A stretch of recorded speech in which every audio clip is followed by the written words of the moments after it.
नमस्कार, मैं हूं चित्रा त्रिपाठी। शाम के 5 बजने वाले हैं और ये वक्त है देश के सुपरहिट कार्यक्रम दंगल का।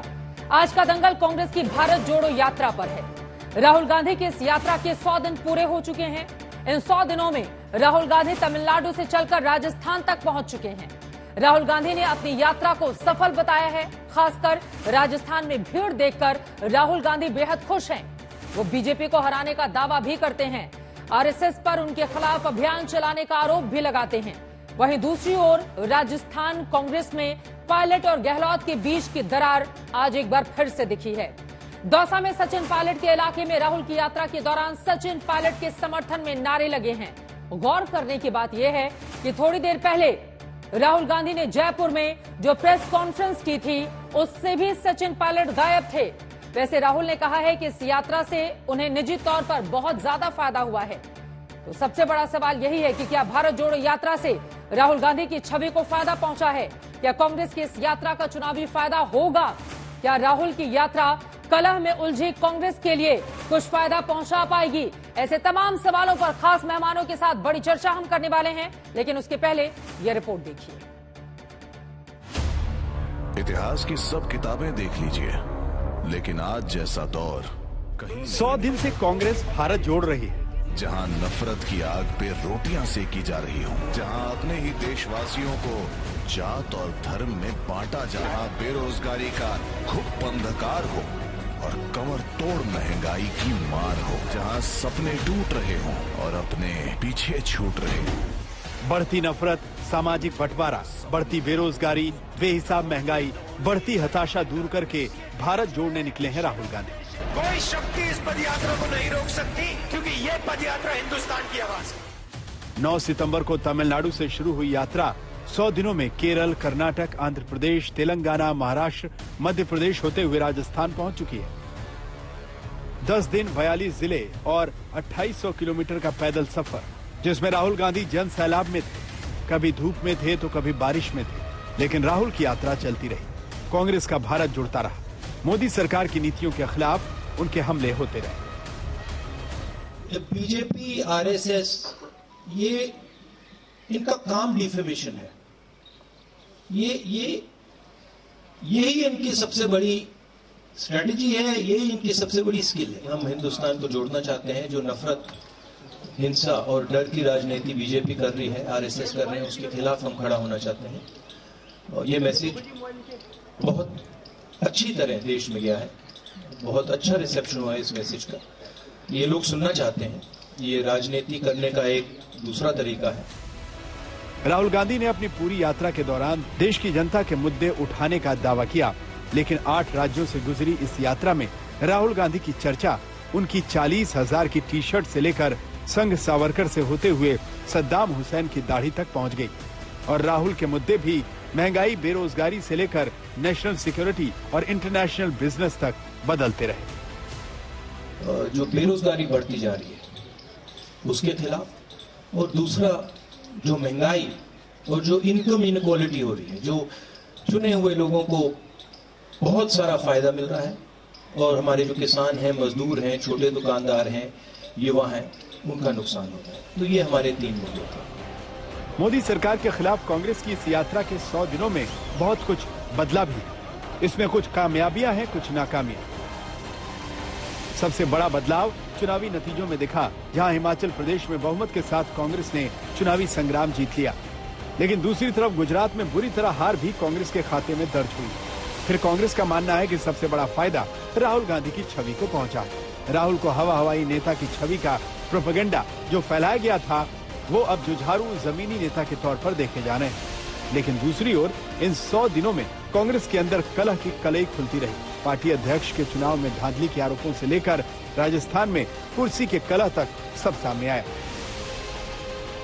यहाँ तक कि राहुल गांधी जब राजस्थान में पैदल चल रहे हैं, भारत जोड़ रहे हैं, तो दूसरी तरफ कांग्रेस में सचिन पायलट गुट और अशोक गहलोत गुट का संग्राम थम नहीं रहा। एक मैसेज था कि पार्टी में सब यूनाइटेड है, लेकिन दौसा में भीड़ देखिए, जो सचिन पायलट के फेवर में जो है जिस तरह के नारे लग रहे हैं, आप देखिए यहाँ एक ही नारा लग रहा है कि सचिन पायलट जो है उन्हें अगला मुख्यमंत्री बनाना चाहिए। कौन होना चाहिए अगला मुख्यमंत्री? सचिन पायलट। नहीं, सचिन पायलट। सचिन पायलट।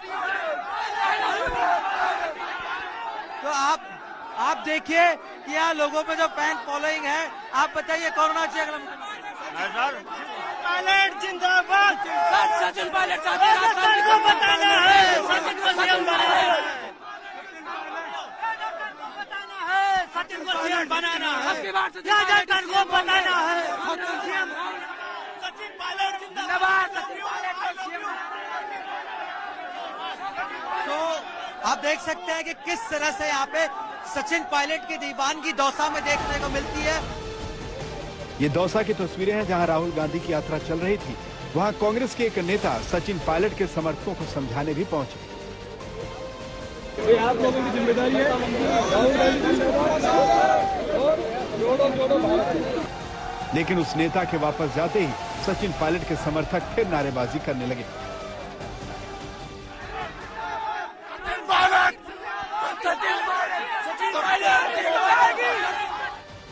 हालांकि कांग्रेस का दावा है कि पार्टी में कहीं कोई अंदरूनी झगड़ा नहीं है, लेकिन जहां जहां कांग्रेस सत्ता में है वहां कुर्सी की लड़ाई जारी है। चाहे वो हिमाचल प्रदेश हो, राजस्थान हो, छत्तीसगढ़ हो या फिर कर्नाटक जैसा राज्य हो, कांग्रेस अंदरूनी कलह में बिखर रही है।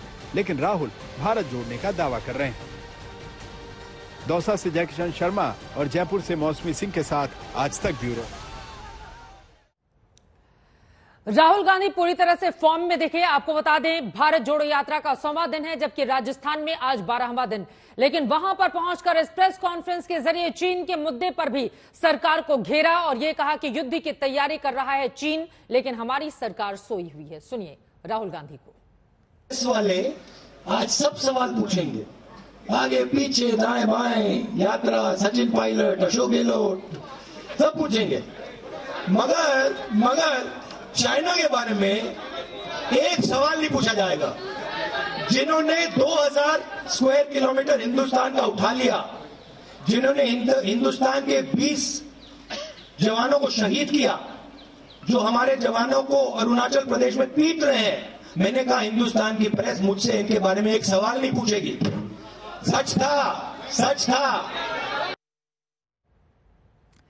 तो राहुल गांधी को इस बात का इंतजार था कि मीडिया उनसे चीन के मुद्दे पर सवाल पूछे, लेकिन खुद ही उन्होंने जवाब दे दिया और ये कहा कि चीन के मुद्दे पर जब भी चीन के खिलाफ कोई बात हो तो हिंदुस्तान की एक सुर में आवाज क्यों नहीं सुनाई देती है, ये बड़ा सवाल है। देखिए सुरेंद्र राजपूत जी, आज विजय दिवस पूरा देश मना रहा है। 51 साल पहले हमारी सेना ने पाकिस्तान के 2 टुकड़े किए, फिर क्या स्थिति बनी, एक बांग्लादेश का अभ्युदय हुआ। उसका पूरा श्रेय कांग्रेस पार्टी भी और इंदिरा गांधी को भी देती है, क्योंकि उनकी ओर से आदेश दिया गया था। तो जैसे हमारी सेना का शौर्य एक तरफ है और राजनीति को भी उसका श्रेय मिलता है, वैसे ही मौजूदा वक्त में भी स्थिति है। अगर हमारी सेना माकूल जवाब दे रही है, उस तरह की तस्वीरें भी सामने आ रही हैं। जल्दी से अब चीन के मामले पर अपनी बहस को खत्म करेंगे, आगे बढ़ेंगे, क्योंकि भारत जोड़ो यात्रा को लेकर गौरव भाटिया जी और भी बहुत सारे आरोप उनकी ओर से लगाए गए हैं। लेकिन जल्दी से सुरेंद्र राजपूत जी की बातों पर आपकी टिप्पणी।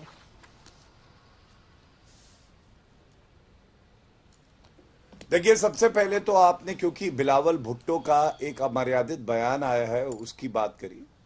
मैं सुबह से हर भारतीय नागरिक की तरह इंतजार कर रहा था, खड़गे जी अध्यक्ष हैं, वो कुछ कहेंगे। कहा नहीं, रावण बुला रहे थे वो तो प्रधानमंत्री जी को। सोनिया गांधी, राहुल गांधी, प्रियंका वाड्रा गांधी, यही 4 लोग इनकी हायरार्की है।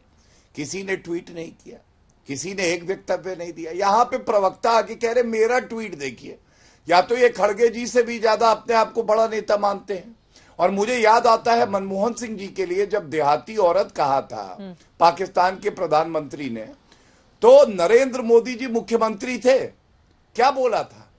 कड़े शब्दों में निंदा नहीं करी थी, ये कहा था हैसियत दिखा देंगे। पहली बात। दूसरी बात, देखिए दुख कब होता है, ये प्रमाण क्या देंगे? मैंने सवाल पूछा एमओयू सार्वजनिक क्यों नहीं किया, इन्होंने सार्वजनिक उसका बताया ही नहीं कि क्यों नहीं किया। हम तो इंतजार करते रहे। शांत हो जाइए, बीच में मत बोलिए। चित्रा जी, देखिए इनके समय की नीति क्या थी। AK एंटनी तत्कालीन रक्षा मंत्री, उनसे पूछा गया सरहद पे इंफ्रास्ट्रक्चर क्यों नहीं बनाते हो, उन्होंने कहा कि सबसे अच्छी नीति यह है कि कुछ भी मत बनाओ, इसी का फायदा होता है। ये 2013 की बात है। अब क्या बदला है? राफेल आ गए, देख रहे हैं चीन घबरा रहा है उससे। Chinook, Apache, S-400 anti missile system आ गया। और सबसे बड़ी बात है, बुलेट प्रूफ जैकेट नहीं थी हमारी सेना के पास, 1,86,000 मांगी। मैं बार बार कहता हूं, VVIP चॉपर ले रही थी सोनिया गांधी, राहुल गांधी, आज 2,30,000 बुलेट प्रूफ जैकेट आई। तीसरी बात, आप बताइए क्या ये सत्य नहीं है कि जब बालाकोट एयर स्ट्राइक घुस के ठोका पाकिस्तान को, तो क्लीन चिट रणदीप सुरजेवाला कह रहे थे कि ये भारत का अंदरूनी आतंकवाद है, पाकिस्तान को क्लीन चिट दे रहे थे। क्यों दे रहे थे?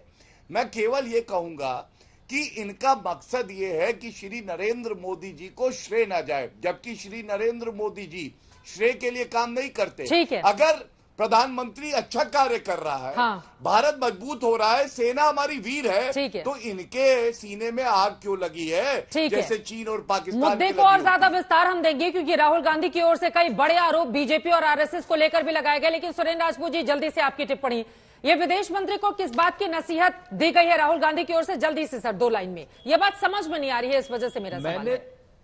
मैं आपको स्पष्ट रूप से कह रहा हूं कि विदेश मंत्री को चाइना की तरफ बात करनी चाहिए, चाइना से आज की डेट में लाल आंख मिला के बात करनी चाहिए। उस पर क्यों बात नहीं कर रही है भारत की सरकार, भारत का विदेश मंत्रालय क्यों सो रहा है?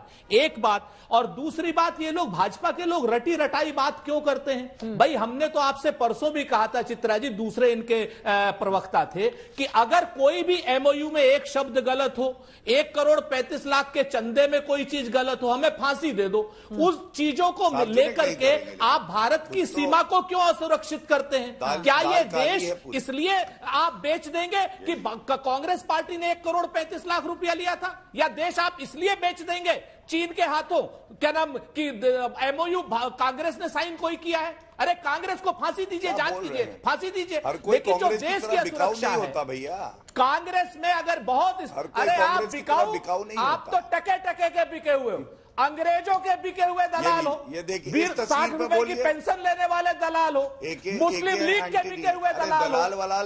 क्या सबसे बड़ा दलाल रॉबर्ट वाड्रा, बिके हुए राहुल गांधी उससे बड़ा दलाल, उससे बड़ी दलाल। मुझे लग रहा है सुरेंद्र राजपूत जी कम से कम शब्दों की मर्यादा का ध्यान रखना चाहिए। एक सेकंड सर, गौरव भाटिया जी आपके लिए भी, सुरेंद्र राजपूत जी आपके लिए भी, इस तरह के शब्दों की इजाजत मैं अपने डिबेट में नहीं दे सकती। प्लीज सर, शब्दों की मर्यादा बनाए रखिए, मुद्दा गंभीर है। चीन के संदर्भ में जब बात हो तो प्लीज अपनी राजनीति चमकाने से तमाम नेताओं को बाज आना चाहिए। एक लाइन में जल्दी से सुरेंद्र राजपूत जी। दलाल शब्द का इस्तेमाल ना करे, बिल्कुल कोई भी नहीं करेगा, कोई भी नहीं करेगा। पूरा देश और दुनिया की तमाम मंचों पर आज तक देखा जाता है। एक सेकंड सर, ये बिल्कुल तरीका ठीक नहीं है, ये बिल्कुल तरीका ठीक है सर, ठीक है, तारीफ की जरूरत नहीं है। अगर कोई गलत अमर्यादित शब्द है तो उसकी निंदा करती हूं मैं। सुरेंद्र राजपूत जी, एक लाइन में जल्दी से, एस जयशंकर का वो कौन सा बयान है जिसको लेकर राहुल गांधी कह रहे हैं कि इनको अपनी समझ बढ़ाने की जरूरत है? वो तो हर रोज बयान देते रहते हैं। एस जयशंकर को अपनी समझ क्या बढ़ानी चाहिए, ये बात समझ में नहीं आ रही है। मैं विदेश मंत्री एक ऐसे वक्त में जब वो UNSC में पाकिस्तान को लताड़ लगाए, जिसकी बहुत ज्यादा जरूरत है, क्योंकि पाकिस्तान के किसी भी नेता की इतनी हैसियत नहीं होनी चाहिए कि वो हिंदुस्तान जैसे मुल्क, वो पाकिस्तान क्या बात करेगा जहां पर 5 साल तक उसके जन्म के साथ कोई भी सरकार नहीं चल पाई। बिलावल भुट्टो, क्या उनकी इतनी हैसियत है कि वो हमारे देश के PM के बारे में कुछ बात करें? एक ऐसे वक्त में अगर राहुल गांधी का विदेश मंत्री के संदर्भ में ऐसा बयान आएगा तो आपसे सवाल पूछा जाएगा सुरेंद्र राजपूत जी कि इस बयान की क्या जरूरत है, कि कौन सी समझ वो बढ़ाएं अपनी। मैं वही तो बता रहा हूं आपसे चित्रा जी, बार बार बता रहा हूं। जो देश राष्ट्रपति कार्यालय की भैंसें बेच करके अपना खर्चा चला रहा हो, उस देश पर आप चर्चा करें। उससे आवश्यक है कि आज की डेट में जो बड़ा खतरा है चीन पर, हाँ। चीन की तरफ से आप जो बात करनी चाहिए, जयशंकर वो बात नहीं कर रहे हैं। आज की डेट में पाकिस्तान हमारे लिए 2 कौड़ी का है। पाकिस्तान के लिए हमें क्या जरूरत है? पाकिस्तान के लिए हमारे बड़े नेताओं की क्या जरूरत है? पाकिस्तान को तो हम जैसे लोग, गौरव जैसे लोग निपटा देंगे। हमारे यहां पर आनंद दुबे बैठे, संगीत रागी बैठे हुए हैं। लेकिन चीन के साथ अगर आप चर्चा करना नहीं चाहते, चीन को लाल आंख नहीं दिखा सकते हैं, तो निश्चित रूप से आप थोड़ा इस चर्चा को और विस्तार देंगे। और भी कई ऐसे मुद्दे हैं जिसको लेकर राहुल गांधी ने हमला किया है, जरा दिखाइए। राहुल गांधी की इस भारत यात्रा के दौरान और भी कई ऐसे मोर्चे हैं जिस पर सरकार को घेरने की राहुल गांधी की ओर से कोशिश की गई है, क्योंकि आज ही 100 दिन उनकी भारत जोड़ो यात्रा के पूरे हो रहे हैं। संगीत रागी जी, सीधे आपके पास आते हुए और उसके बाद मैं शिवसेना की प्रवक्ता हमारे साथ जुड़े हुए हैं आनंद दुबे जी, उनके पास जाऊंगी। संगीत रागी जी, लेकिन ये बात तो सच है ना कि राहुल गांधी की 100 दिनों की इस यात्रा के दौरान जबरदस्त भीड़ उमड़ी है उनके पीछे। राजस्थान में भी अपार समर्थन मिला है, जिसके मद्देनजर उनकी ओर से दावा किया गया है कि राजस्थान में तो बीजेपी को धूल चटाएंगे, हमारी सरकार रिपीट होगी वहां पर।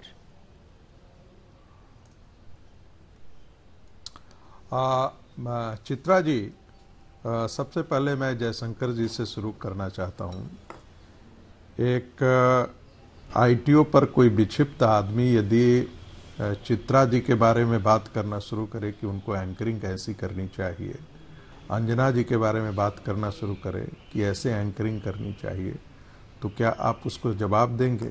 जवाबदेही उसके प्रति बनती है आपकी। वैसे ही जयशंकर जैसे प्रबुद्ध व्यक्ति को, जो एक प्रोफेशनल ब्यूरोक्रेट हैं, जो प्रोफेशनल फॉरेन सर्विस में रहे हैं, जिसने देश की बड़ी सेवा की है, और आप किसी भी पार्टी के किसी भी व्यक्ति से बात कीजिए, उनके परिश्रम, उनके प्रयास और उनकी तेजस्विता पर कोई संशय नहीं कर सकता। तो मुझे लगता है कि राहुल गांधी ने अपने बौद्धिक दिवालियापन और बौद्धिक हल्केपन का प्रमाण दिया है। एक दूसरी बात, मूलतः ये गांधी की पदयात्रा नहीं है, यह इटालियन गांधी की पदयात्रा है। वो तो कहते हैं कि भारत हम जोड़ने निकले हैं। 100 दिन में राहुल गांधी ने सैकड़ों गलतियां की हैं। गांधी, क्या वैसे लोगों के साथ भारत जोड़ा जा सकता है जो भारत को टुकड़े करने वाले गैंग के साथ खड़े हो रहे हैं? कौन नहीं जानता है कि कश्मीरी सेपरेटिस्टों की पैरवी करने वाले प्रशांत भूषण इस यात्रा के हिस्से हैं? कौन नहीं जानता है खलिस्तानियों के साथ, उनके साथ सिंपैथी जताने वाले, किसान आंदोलन में काम करने वाले, कांग्रेस के लिए काम करने वाले, उनका चेहरा नकाब योगेंद्र सुरेंद्र राजपूत जी, एक सेकंड सवाल मत बताइए, उनके बाद में फौरन आप ही के पास आ रही हूँ। ठीक है, नहीं संगीत रागी जी, एक सेकंड सर, ठीक है, बस संगीत रागी जी, कम से कम शब्दों का दिवालियापन, असंसदीय शब्दों का अगर आप लोग इस्तेमाल करेंगे तो हम डिरेल हो जाते हैं अपनी बहस से। प्लीज सर, देखिए वो देश के नागरिक हैं, पूर्व अध्यक्ष रह चुके हैं कांग्रेस पार्टी के, जो देश की सबसे पुरानी पार्टी है। थोड़ा सा सर शब्दों का चयन ध्यान से, ठीक है? अपनी बात को जल्दी आगे बढ़ाएं। सुरेंद्र जी, आप ही से जवाब दूंगी उनकी बात पर। देखिए वह मनीष तिवारी जी का आज बयान आया है, अखबारों में भी छपा था, कल भी मैंने उस बयान को पढ़ा था। कि कृष्ण मेनन जैसी गलती कर रहे हैं। अरे भाई, आप जब यूपीए की सरकार थी तो हिमालयन क्षेत्र में, तिब्बत एरिया में, तवांग एरिया में, जो चीन से लगे हुए बॉर्डर थे, आपके तो मंत्री का, डिफेंस मिनिस्टर का यह बयान है कि भाई हम इसलिए नहीं अपने जो है वो इंफ्रास्ट्रक्चर डेवलप करते थे क्योंकि हम डरते थे कि चीन की सेना जो आएगी तो हमारे अंदर घुस आएगी। इतना कायर कांग्रेसी सरकार, और आज कहे कि भाई नरेंद्र मोदी ने सरेंडर कर दिया है। 3 गुना ज्यादा रफ्तार से आज इंफ्रास्ट्रक्चर बढ़ रही है। आज चाइना के जिसको लाइन ऑफ कंट्रोल की बात करते हैं, वहां तक आपके इंफ्रास्ट्रक्चर जितना पिछले 8 साल के अंदर बना है, पिछले 70 साल के अंदर नहीं खड़ा किया कांग्रेसियों ने। अरे देश तो आप उसी समय बेच दिए थे। आप वीएन मलिक की आप पुस्तक पढ़िए, गलवान और पेंगोंग लेक के समय तो नेहरू ने ही बेचा था। उस समय तक चाइना की सेना आ गई थी। हमको पढ़ने की जरूरत नहीं है। वो तो नेहरू के साथ रहने वाले V N Malik, my years with Nehru, उसी पुस्तक को पढ़ लीजिए। ठीक है, सुरेंद्र राजपूत जी से जवाब ले लेते हैं। आनंद दुबे जी भी अपनी बारी के इंतजार में हैं। पढ़ने की जरूरत नहीं है। ये तो नेहरू के साथ काम करने वाले ब्यूरोक्रेट ने नेहरू पर आरोप लगाया। 3-4 चीजें बड़ी स्पष्ट हैं। भारतीय जनता पार्टी और उनके अनुसांगिक संगठन संघ का यह बौद्धिक स्तर है कि नेहरू को मरे हुए इतने साल हो गए, आज भी ये नेहरू के पीछे अपने आप को शिखंडी की तरीके से छुपाते हैं। मैं ज्यादा बात नहीं करूंगा। अगर नेहरू जी ने कोई भी गलत काम किया था तो नेहरू जी को आप उठा करके फांसी देंगे। नेहरू आज की डेट में, दूसरी बात मैं आपको बता दूं, आज की डेट में जो इंफ्रास्ट्रक्चर की बात हो रही है, आप चुप रहते हैं। नेहरू के पापों की सजा तो तुम्हें कभी नहीं मिलने वाली। संगीत त्यागी, संघ के पापों की सजा और भाजपा के पापों की सजा कौन कौन भुगतेगा अभी पता चलेगा। अब आपको मैं आ जाता हूं दूसरी बात पर। संघ ने देश सेना बेचा था, एक नेहरू ने देश बेचा था। अरे संघ ने तो देश नहीं, संघ ने तो एक एक आदमी बेचा नहीं किया था। पूरे अंग्रेजों को संघ ने बेच दिया, देश को। सावरकर ने संघ को बेच दिया, घेगड़ेवार ने जन्म देश को बेच दिया, श्यामा प्रसाद मुखर्जी ने देश को बेच दिया। किसकी बात कर रहे हो संगीत रानी? तुम लोग तो लुटेरे भी हो, देश बेचने वाले भी हो और दलाल भी हो।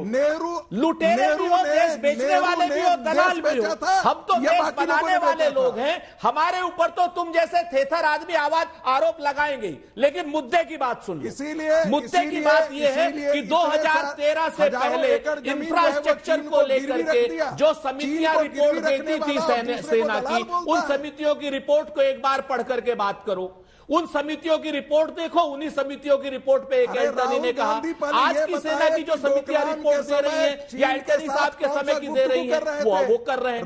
रही बात भारत जोड़ो यात्रा से, तुम्हें घबराओ मत, सत्ता छीनेंगे, सत्ता ही छीनेंगे तुमसे। आज की डेट में लाखों लोग, क्राउड हमारा बढ़ता जा रहा है। आप प्रशांत भूषण का नाम ले लो, आप मेघा पाटेकर का नाम ले लो, ये सब देश के नागरिक हैं। और अगर ये देश के नागरिक नहीं है तो इनको जेल में बंद करो। तुम्हारी कायरों की सरकार है, झूठों की सरकार है, मक्कारों की सरकार है, छली और कपटी लोगों की सरकार है। टीवी में बैठ करके इनको देशद्रोही बोलते हो, उनके खिलाफ कोई कार्रवाई नहीं करते। मुझे लग रहा है प्रशांत भूषण के खिलाफ कार्रवाई आप सभी लोगों से गुजारिश है, आप जिस चैनल पे बैठे हुए हैं सबकी आवाज डाउन कीजिए, सबकी आवाज डाउन कीजिए, सबकी आवाज डाउन कीजिए। जिस चैनल पर आप बैठे हुए हैं वो देश का सबसे प्रतिष्ठित चैनल है। वो न सिर्फ हिंदुस्तान में देखा जाता है बल्कि दुनिया भर के कई मुल्कों में देखा जाता है। जिस तरह की अभद्र भाषा का इस्तेमाल आप लोग एक दूसरे पर करते हैं अपनी ओछी राजनीति के लिए, वो कितना गलत है। अगर कोई एंकर बैठकर आपको यह सिखाए कि बदजुबानी नहीं करनी चाहिए, तो मुझे लगता है कि आप जैसे नेताओं को थोड़ा सा इस बारे में सोचना होगा। शब्दों का इस्तेमाल मर्यादा के दायरे में रखकर हो, तभी मुझे लग रहा है कि बहस सही दिशा में जाएगी। और एक दूसरे के लिए प्लीज, कोई भी नेता हो, थोड़ा सम्मानपूर्वक बहस को अगर आगे लेकर जाएगा तो वो हमारी इस बहस की गरिमा को बरकरार रखेगा। आनंद दुबे जी, सीधे आपके पास आते हुए, इतिहास के गड़े मुर्दे एक दूसरे के कब तक उखाड़ते रहेंगे, वो कांग्रेस के और वो आरएसएस के? क्या देश को अब वक्त नहीं आ गया है कि इससे आगे बढ़ने की जरूरत है? और चीन, पाकिस्तान और तमाम दूसरे मुल्क जो हमारे लिए बड़ी चुनौती बन रहे हैं, उस पर भी देश के भीतर इस तरह की खालिस राजनीति होगी? आनंद दुबे जी। चित्रा जी, बिल्कुल वक्त आ गया है। आज आपका विषय बहुत ही महत्वपूर्ण है, कांग्रेस पार्टी की भारत जोड़ो यात्रा। लेकिन दुर्भाग्यपूर्ण है कि भाजपा की सोच पिछले कुछ वर्षों में बड़ी नकारात्मक सी हो गई है। जिस यात्रा का नाम हो भारत जोड़ो यात्रा, वह उनको दिखाई दे रही है भारत तोड़ो यात्रा। ये तो अपने अपने नजर का फर्क है, किसी को जोड़ो दिखता है, किसी को तोड़ो दिखता है। आप जानती हैं कि राहुल गांधी जी की यात्रा सद्भावना फैलाने के लिए है, प्रेम फैलाने के लिए है। 3500 किलोमीटर की यह यात्रा जो कई राज्यों से, कई शहरों से, कई गांवों से होकर गुजर रही है, रोजगार की बात करते हुए जा रही है, महंगाई पर चर्चा की बात करते हुए जा रही है, इस समय वर्तमान सरकार के कुशासन की बात करते हुए जा रही है। अगर कोई यात्रा निकालता है जिसका नाम भारत जोड़ो यात्रा है, वो चाहते तो कांग्रेस जोड़ो यात्रा कर सकते थे, किसी पॉलिटिकल पार्टी का नाम दे सकते थे, लेकिन उन्होंने सबको साथ में लिया। जैसे मोदी जी कहते हैं, जैसे कितने राज्यों में है बीजेपी की सरकार और कितने राज्यों में है बीजेपी की सरकार अपने सहयोगियों के साथ? कितने राज्यों में है मैं बता देती हूँ, सहयोगियों के साथ मिलकर 17 राज्यों में। उसके अलावा बाकी जगहों पर तो या कांग्रेस है या क्षेत्रीय दल हैं, लेकिन जहां से उनकी यात्रा की शुरुआत हुई है वहां तो बीजेपी है नहीं, जो भारत तोड़ रही है, जैसा कि आप लोग आरोप लगा रहे हैं। नहीं, तमिलनाडु, कन्याकुमारी और बाकी जगहों से। हाँ, राहुल गांधी जी चाहते नहीं, भारत जोड़ो यात्रा महत्वपूर्ण है। भारत जोड़ो यात्रा बड़ी है, पब्लिक का समर्थन आ रहा है, बहुत भीड़ उमड़ रही है, इसमें कोई दो राय नहीं है। लेकिन मेरा ये कहना है कि ये तो 17 राज्यों तक है, बाकी जगहों पर तो या कांग्रेस है या कांग्रेस समर्थित सरकारें या क्षेत्रीय दलों की सरकारें हैं। जी। तो बाकी जगह तो मैं भारत वही जुड़ा कह हुआ रहा है या नहीं जुड़ा हुआ है, या हर जगह चित्रा टूटा जी, हुआ मेरी है भारत? चित्रा जी, ये भारत जोड़ो कोई फिजिकल, कोई खंड खंड ऐसा बिखरा हुआ उसको नहीं कहा जा रहा है। हाँ। भारत जोड़ो की पूरे भारत के 135 करोड़ लोग एक विचारधारा पर चले, सबके हाथों में काम हो, सबको रोजगार मिले, सबको किताबों से पढ़ाई मिले, सबको स्वास्थ्य मिले, सबको स्कूली शिक्षा मिले, विचारधारा पे चले भारत के लोग? यह भारत जोड़ने की बात हो रही है। कौन से विचारधारा पर? सद्भावना की विचारधारा, प्रेम की विचारधारा, जहां नफरत को कोई जगह न हो वो विचारधारा। लेकिन अगर राहुल गांधी जी चाहते तो इसका राजनीतिक लाभ भी ले सकते थे। वो गुजरात से भी यात्रा निकाल सकते थे, हिमाचल से भी निकाल सकते थे, लेकिन उनको राजनीतिक लाभ लेना नहीं है। वो चाह रहे हैं कि इस समय देश में जो एक माहौल बना हुआ है, चारों तरफ एक नफरत सी फैली हुई है, उसको लोग जोड़े। और इसीलिए 11 नवंबर को हमारे नेता श्री आदित्य ठाकरे जी भी कदम से कदम मिलाकर उनके साथ चले, क्योंकि महाराष्ट्र में यात्रा आई है। महाराष्ट्र का एक राजनीतिक दल उनका स्वागत कर रहा है, तो भारतीय जनता पार्टी को इतनी बेचैनी होने की क्या आवश्यकता है? भारत जोड़ो यात्रा का मकसद सियासी नहीं है, गौरव भाटिया जी। वो कह रहे हैं कि शुद्ध रूप से सद्भावना के लिए ये यात्रा निकाली गई है। अगर राहुल गांधी चाहते तो वो गुजरात चले जाते और वहां पर राजनीतिक लाभ ले लेते, लेकिन वो गुजरात नहीं गए।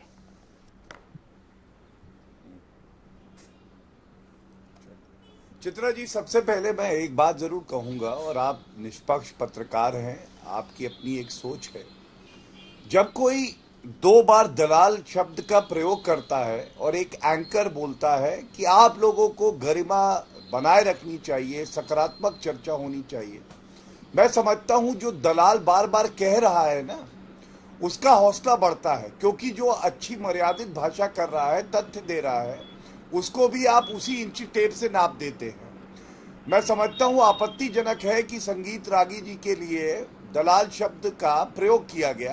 पूरा देश जानता है सबसे बड़ा खानदानी दलाल परिवार कौन सा है, किसी को कष्ट ना हो, देश को पता है।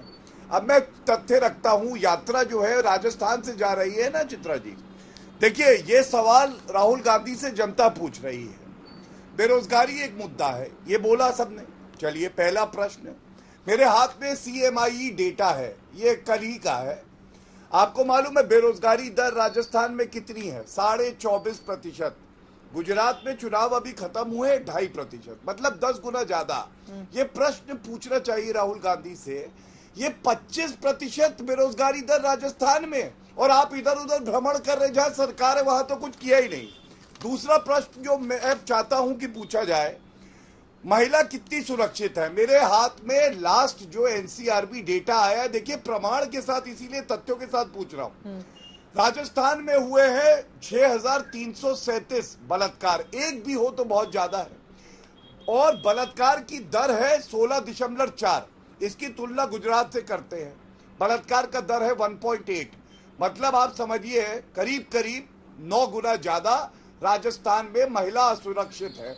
तीसरी बात, पेट्रोल की बात करते हैं ना, आप बताइए सबसे महंगा पेट्रोल कहां है भारत में? आपको पता है? श्री गंगानगर 116 रुपए 50 पैसे आज, और नोएडा में 96 रुपए। तो मैंने 3 सवाल पूछे। पहला, मैंने बेरोजगारी दर का आंकड़ा दिया, राजस्थान नंबर 1, महिलाओं के साथ बलात्कार राजस्थान नंबर 1, और तीसरा पेट्रोल सबसे महंगा राजस्थान, लेकिन उस पे चुप्पी साधे रहेंगे। राहुल गांधी इधर उधर की बात करेंगे। जवाब ले लेती हूं। अब मैं दूसरी बात कहता हूं, देखिए भारत तोड़ो यात्रा का असर क्या है ये भी बता दें। मुझे ऐसा लगता था कि कांग्रेस काफी बिखर गई है, और राहुल गांधी आज कहेंगे बिखरी हुई कांग्रेस को हम समेट लेंगे, लेकिन आज चिंता मुक्त हो गए हम लोग। उन्होंने कहा अभी कांग्रेस बिखरी नहीं है, अभी तो और बिखरना बाकी है। भारत तोड़ो यात्रा के दौरान इनके 8 MLA गोवा के कांग्रेस छोड़ दिए, गुलाम नबी आजाद छोड़ के चले गए कांग्रेस पार्टी। इनकी 44 सीटों में जमानत जब्त हुई गुजरात में, दिल्ली में 188 सीटों पे जमानत जब्त हुई, लेकिन नहीं, असर अच्छा है। हिमाचल गए नहीं थे राहुल गांधी, इसलिए मैं जवाब ले लेती हूँ सुरेंद्र राजपूत जी से। वैसे नवंबर में बेरोजगारी का दर क्या है वो टीवी स्क्रीन पर हम दिखा रहे हैं, और इसके जरिए आप समझ सकते हैं कि किस राज्य की क्या स्थिति है। सुरेंद्र राजपूत जी सीधे आपके पास आते हुए, देखिए बार बार आप उनके दूसरे राज्यों के मुद्दे पर घेरते हुए कहेंगे कि भारत तोड़ दिया है बीजेपी ने, इसलिए भारत जोड़ो यात्रा है, तो आपको राजस्थान के आंकड़े दिखाएंगे और सच्चाई तो है ही, बेरोजगारी के मुद्दे पर वो केंद्र सरकार को और तमाम बीजेपी शासित राज्यों को घेर रही हैं। दूसरे नंबर पर तो है राजस्थान ही। आप देखिए, पहले नंबर पर हरियाणा है, दूसरे नंबर पर राजस्थान है 24.5% के साथ। गुजरात का आंकड़ा, मध्य प्रदेश का आंकड़ा, कर्नाटक, ठीक है, पहले दूसरे तीसरे पर, ठीक है ठीक है ठीक है ठीक है, बाकी आपने जिक्र कर दिया है। लेकिन सुरेंद्र राजपूत जी, दूसरे नंबर पर राजस्थान ही है। बता देते मुख्यमंत्री को कि बेरोजगारी के आंकड़ों को कैसे दुरुस्त किया जाए और युवाओं को रोजगार दिया जाए। 5 साल शासन में रहे हैं ना आप लोग वहां पर। दो बातें चित्रा जी बड़ी स्पष्ट है। पहली चीज, महंगाई हो, बेरोजगारी हो या डीजल पेट्रोल की महंगाई हो, तीनों चीज राष्ट्रीय समस्या है, इनको राज्यवार नहीं बांटा जा सकता। आपको मैं बहुत साफ बताता हूं, केंद्र में 10 लाख से ज्यादा पद अभी अनुमोदित खाली पड़े हुए हैं, मैं उस पर नहीं जाना चाहता। मैं तो आपको साफ बताता हूं, बेरोजगारी की दर राष्ट्रीय समस्या है, राजकीय समस्या नहीं है। एक बात। दूसरी बात मैं आपको बता दूं, जिन आंकड़ों की आप बात कर रहे हैं, उन सारे आंकड़ों को जिस तरीके से आई वॉशिंग करते हैं ये लोग, मैं अगर उस पे के डिटेल में जाऊंगा तो आपके शो का समय खत्म हो जाएगा। मैं इसीलिए जिम्मेवारी से कहता हूं कि महंगाई के लिए भी केंद्र सरकार जिम्मेवार, बेरोजगारी के लिए भी केंद्र सरकार जिम्मेवार, तो राज्य सरकार से लेकर के सारी चीजें। अरे अगर बेरोजगारी के लिए, सुनिए ना, क्रॉस क्वेश्चन पूछूंगी ना, अगर बेरोजगारी के लिए भी केंद्र सरकार ही जिम्मेदार है तो फिर राज्य सरकार की जरूरत कहां पर है? उसका भी कोई काम है या फिर नहीं है? मैं बताता हूं, या बेरोजगारी के आंकड़ों का ठीकरा केंद्र सरकार पर फोड़ दिया जाए? फिर ये आंकड़े कहां से आते हैं अलग अलग राज्यों मैं वो भी बता देता हूं। मैं आपको इसी सीएमआई के दूसरे आंकड़े भी चित्रा जी भेज देता हूं, मैंने मंगाए हैं। उसमें आपको छत्तीसगढ़ की बेरोजगारी दर सबसे निचले पायदान पर दिखाई देगी। ये लोग झूठ बोलते हैं। मैं आपको बताऊं, उसमें राजस्थान में सरकारी नौकरियों के लिए बेरोजगारी दर आपको सबसे नीचे पायदान पर दिखाई देगी। गुजरात में इसलिए नहीं दिखाई देगी आपको कि जो प्राइवेट जो कंपनियां जो कांग्रेस ने बनाई थी वहां उसमें रोजगार मिलते हैं। प्राइवेट कंपनियां और जगह पर कम है, राजस्थान में कम है प्राइवेट कंपनियां, उत्तर प्रदेश में और कम है प्राइवेट कंपनियां। गुजरात तो से सच, और राजस्थान में हर 5 साल में सत्ता बदल जाती है, एक बार कांग्रेस एक बार बीजेपी रहती है। पहले बात सुन लीजिए, जो आपने आप बात सुन लीजिए, वही मैं आपसे कह रहा हूं। मैं फिर से कहता हूं कि बेरोजगारी की दर एक राष्ट्रीय समस्या है। फंसे तो तुम खानदानी रूप से हो भाई, छोड़ दो उसको। काय को बीच में बोल रहे हैं, फिर बीच में पक पक पक कर रहे हो, काय को पक पक पक कर रहे हैं, इन्हें शोभा देता है? ठीक है कि नहीं? अरे अमूल बटर तो तुम्हारे खानदान ने लगाया, बताओ कितना अमूल बटर लगाया किसको? गौरव यादव, मोदी, छोड़ो। राजपूत जी, ये तरीका बिल्कुल ठीक नहीं है। आप लोगों से बार बार मैं गुजारिश करती हूं व्यक्तिगत टिप्पणी नहीं करना है, लेकिन घूम फिर कर आप लोग उसी पर आ जाते हैं। क्लोजिंग कमेंट संगीत रागी जी आपका, और आगे से अगर कोई भी इस तरह के गलत शब्दों का इस्तेमाल करेगा डिबेट में, मैं तुरंत ऑडियो डाउन करूंगी और बाद में आप लोग मत कहिएगा कि हमें बोलने नहीं दिया गया। यह तरीका बिल्कुल गलत है, यह बिल्कुल गलत है। किसी के लिए भी, किसी भी पार्टी से वो ताल्लुक रखता हो और कितना भी ताकतवर हो। संगीत रागी जी, एक क्लोजिंग कॉमेंट। देखिए, राहुल गांधी का भारत जोड़ो क्या उद्देश्य था उनकी पूरी यात्रा का, लेकिन मुझे ऐसा लगता है कि ये कांग्रेस जोड़ लेते वही बहुत अच्छा था। राजस्थान के अंदर हम सब देख रहे हैं कि कांग्रेस किस प्रकार से बिखरा हुआ था, और दो नेताओं को जोड़ने में ही पूरा सामर्थ्य जो है उनका लगा हुआ है। एक बात चीन पर बहुत गंभीरता से मैं कहना चाहता हूं। चीन तवांग में या इस प्रकार की हरकत इसलिए कर रहा है कि कहीं ना कहीं भारत के अंदर वह 2024 के इलेक्शन को प्रभावित करना चाहता है। ऐसा वो तभी कर सकता है कि जब नरेंद्र मोदी की जो धमक है उसको कम किया जा सके। वैश्विक क्षितिज पर जिस प्रकार से नरेंद्र मोदी का नेतृत्व चमकते हुए नक्षत्र की तरह उभरा है, उसको कम करना नरेंद्र मोदी के देशिक दुश्मन भी चाहते हैं, जिसमें वामपंथी, इस्लामिस्ट और कांग्रेसी हैं, और चीन भी चाहता है। तो इसमें मुझे कोई गुरेज नहीं होगा यह जान करके कि कहीं ना कहीं चीन को ऐसा लगता है कि ये हमारे साथ हैं, हम इनके साथ मिलकर के यदि इस प्रकार की सीमा पर हम हलचल मचाते रहे। उधर कांग्रेस पार्टी के दूसरे आरोप है। जंगल में हमने सवाल पूछा था, भारत जोड़ो यात्रा से राहुल गांधी की छवि को क्या फायदा पहुंचेगा? आपके जो जवाब मिले हैं, 53% लोगों ने हाँ में जवाब दिया है, 47% लोगों ने नहीं में जवाब दिया है। अब भारत जोड़ो यात्रा से क्या वोट जोड़ो यात्रा भी कांग्रेस पार्टी के लिए आगे आने वाले वक्त में बीजेपी के सामने बन पाएगी 24 में भी क्या इसका लाभ मिलेगा? राहुल गांधी को इस पर रहेगी आज तक की नजर। इसी के साथ दंगल में अभी के लिए बस इतना ही। देश और दुनिया की तमाम खबरों के लिए आप देखते रहिए आज तक।